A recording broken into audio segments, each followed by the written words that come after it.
Good evening, everyone. Now that everybody has watched that and you understand the difference between the freshwater and the salt water and the density between the two, now it's my turn. Here's what I want you to understand. You see how this water separates? Two different oceans separate perfectly. And it's always there. Always there. In these different spots of the world, you will find this. And I couldn't remember the verse in Scripture, so I had to research it real quick for you guys, and here it is. 19. He has let free the two bodies of flowing water, salt and fresh, meeting together. 20. Between them is a barrier which they do not transgress. 21. Then which of the favors of the Lord will ye deny? Okay, now you see that in Scripture? Perfect description. Salt and fresh, where the two bodies of flowing water separate, meet together. Okay, now here's my point. When you don't want to believe the Bible and you don't want to believe any of this stuff, some guy sitting in a desert 3,000 years ago, nowhere near the ocean, just sat there and wrote where the two bodies of flowing water, salt and fresh, meeting together. Between them is a barrier which they do not transgress. Think about that. A guy sitting in the desert 3,000 years ago wrote this. That's why he's called a prophet. But even aside of biblical scripture, here's what I want you to understand and comprehend common sensely. These two bodies of water are perfectly divided in every single one of these spots all over the world, always has been.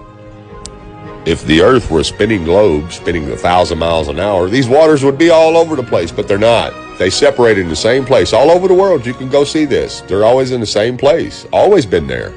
Now go in the kitchen and fill a third of a cup up with water and then another third with vegetable oil.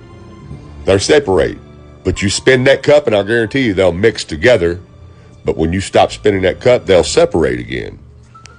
Do you know why? Because density can't happen in liquid spinning 1,000 miles an hour. It has to be a solid liquid, steel, stationary, in order for density to work. And this right here, here's your proof right here. Anytime you want to, you take a boat out here, you take a helicopter out here, and you can see it with your own eyes. I'm showing it to you guys right now. Check it out. Any time of the year, these two waters never mix together.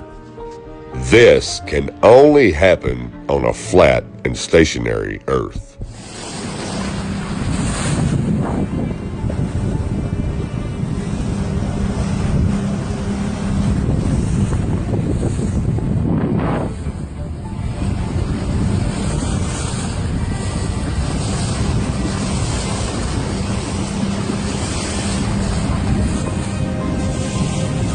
Get right over the center so they can see it perfectly divided.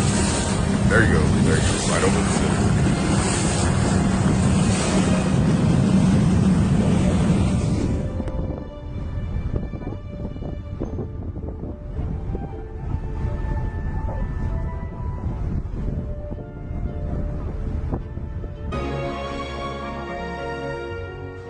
Now, as you can see with your own common sense, this can only happen on a flat earth. Like I said before, if it was a ball of spinning water, all this stuff would mix together. It's all perfectly divided. You know why? Because the earth is flat.